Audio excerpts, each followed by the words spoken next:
राजनीति एक बार फिर सुर्खियों में है। भाजपा के मौजूदा सांसद देवेंद्र सिंह भोले और पूर्व सांसद अनिल शुक्ला वारसी के बीच जिला विकास समन्वय एवं निगरानी समिति की बैठक में हुए विवाद ने न सिर्फ स्थानीय राजनीतिक माहौल को गरमा दिया है, बल्कि इसकी रिपोर्ट मुख्यमंत्री योगी आदित्यनाथ तक भी पहुंच चुकी है। दोनों नेताओं के बीच हुई इस तीखी नोकझोंक को भाजपा संगठन ने गंभीरता से लिया है।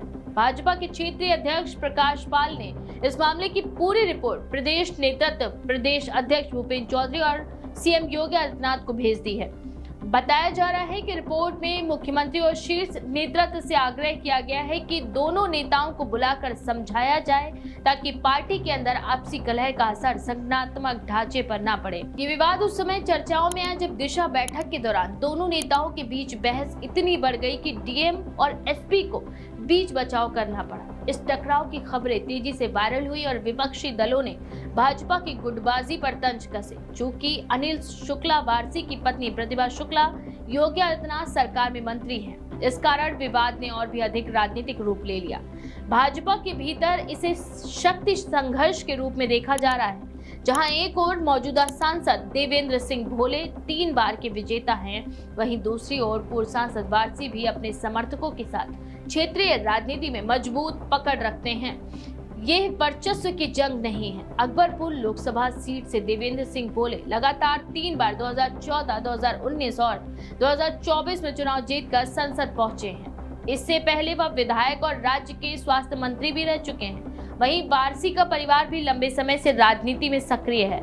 प्रतिभा शुक्ला मंत्री बनने के बाद क्षेत्र में अपनी अलग पहचान बना चुके हैं और कई बार सार्वजनिक मंचों से सांसद भोले के खिलाफ तीखे बयान भी दे चुकी हैं।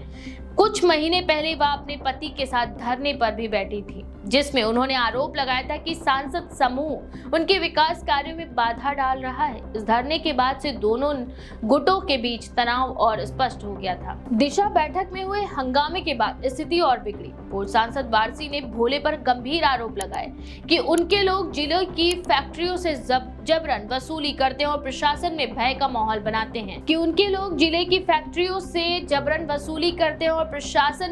माहौल बनाते हैं उन्होंने अपनी जान को खतरे में बताते हुए सुरक्षा की मांग की। दूसरी तरफ सांसद भोले ने वारसी के आरोपों को खारिज करते हुए कहा कि उन्हें इलाज की जरूरत है और वे बेवजह विवाद खड़ा कर रहे हैं। इस बयान के बाद राजनीतिक बयानबाजी और तेज हो गई। भाजपा नेताओं के बीच ये झगड़ा विपक्ष के लिए अवसर बन गया, जिसने सत्तारूढ़ दल पर अनुशासनहीनता और आपसी कलह का आरोप लगाया। भाजपा के क्षेत्रीय अध्यक्ष प्रकाश पाल ने सार्वजनिक रूप से कहा कि ये घटना दुर्भाग्यपूर्ण है और पार्टी इससे खुश नहीं है। उन्होंने कहा कि भाजपा का सिद्धांत है कि वह दूसरों से राजनीतिक मुकाबला करती है, न कि अपने ही साथियों से। उन्होंने सभी कार्यकर्ताओं और नेताओं से अपील की है कि वे आपसी मतभेद भुलाकर संगठन की एकता बनाए रखें, क्योंकि इस तरह की घटनाएं विपक्ष को हमला करने का मौका देती हैं। वहीं भाजपा नेतृत्व अब इस प्रकरण को सुलझाने के मूड में है। पार्टी सूत्रों के अनुसार सीएम योगी आदित्यनाथ जल्द ही दोनों नेताओं को बुला सकते हैं। सीएम इस बात को लेकर बेहद सतर्क हैं कि किसी भी तरह की अंदरूनी गुटबाजी से पार्टी की छवि खराब न हो।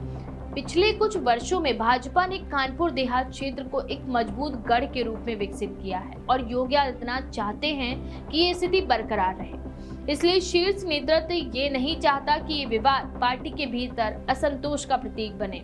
स्थानीय राजनीतिक समीकरणों की बात करें तो ये विवाद केवल व्यक्तिगत अहंकार या वर्चस्व की लड़ाई नहीं, आने वाले पंचायत और विधानसभा चुनावों की तैयारी का भी हिस्सा माना जा रहा है। दोनों नेताओं के समर्थक अपनी अपनी पकड़ मजबूत करने में जुटे हैं। वारसी गुट मंत्री प्रतिभा शुक्ला के माध्यम से सरकार में अपनी मौजूदगी दिखाना चाहती, जबकि भोले का गुट सांसद के रूप में क्षेत्रीय विकास परियोजनाओं का श्रेय लेकर जनता के बीच अपनी स्थिति मजबूत करने की कोशिश कर रहा है। राजनीतिक जानकारों का कहना है कि कानपुर देहात की भाजपा इकाई में ये गुटबाजी लंबे समय से दबे रूप में मौजूद थी, जो अब खुलकर सामने आ गई है।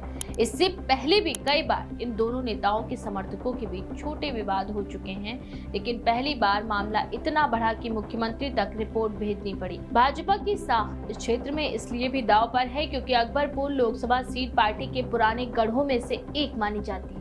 इस सीट पर भाजपा की लगातार 3 जीतों ने संगठन को मजबूत किया है, लेकिन अब इसी सीट से जुड़े नेताओं की आपसी खींचतान पार्टी के लिए चुनौती बन गई है।